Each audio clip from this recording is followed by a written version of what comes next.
Hi అండి, మీ అందరికీ నమస్తే. నాకు తెలిసింది నేను ఒకటి చెప్తున్నా. జీవితం అంటే పేపర్ లాంటిది మన జీవితం. అంటే ఏంటిది పేపర్ లాంటిది జీవితం ఏందని మీరు నన్ను అడగవచ్చు. ఇది ఎలా ఉంది ఇప్పుడు? దీని మీద ఎలాంటి వర్క్ కూడా రాసుకోలేదు, దీన్ని ఏం చేయలేదు. ఫ్రెష్ పేపర్ నిలబడలేకపోతుంది. చూడండి,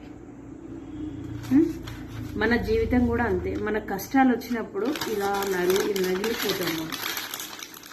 కష్టం, కుటుంబ సమస్యలు, తోబుట్టు వాళ్ళతోటి, పిల్లలతోటి మనకు సమస్యలు ఎదురైనప్పుడు ప్రతిదీ ఇలా నగిలిపోతాం. మన జీవితమే ఒక పేపర్ లాగా నగిలిపోతుంది.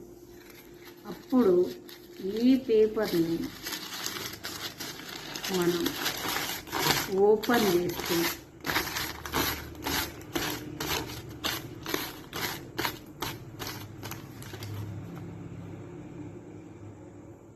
ఈ పేపర్ ఇప్పుడు పడిపోతుందా? పడిపోవట్లేదు కదా.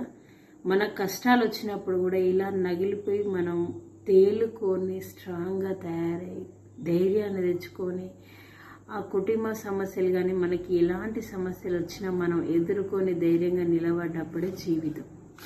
చూడండి, ఈ పేపరే ఇంత నగిలిపోయి నిలబడ్డదంటే మనం కష్టాలు వచ్చినప్పుడు దాన్ని ధైర్యంగా ఎదుర్కొన్నప్పుడే కదా మన జీవితం సరైన దారిలో పెట్టుకునేది. మనం ఎవరు ఎలాంటి వాళ్ళు, తోబుట్టు వాళ్ళు ఎలాంటి వాళ్ళు, కుటుంబ సమస్యలు ఎలాంటిది, కాలుకు తాకితేనే కదా దెబ్బ విలువ తెలిసేది.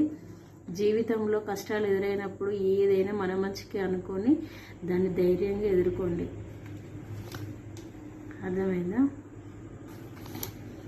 ఓకేనండి, నాకు తెలిసిందే నేను చెప్పిన. మీకేమన్నా ఇబ్బంది ఉంటే నాకు కామెంట్ చేయవచ్చు. Okay, bye.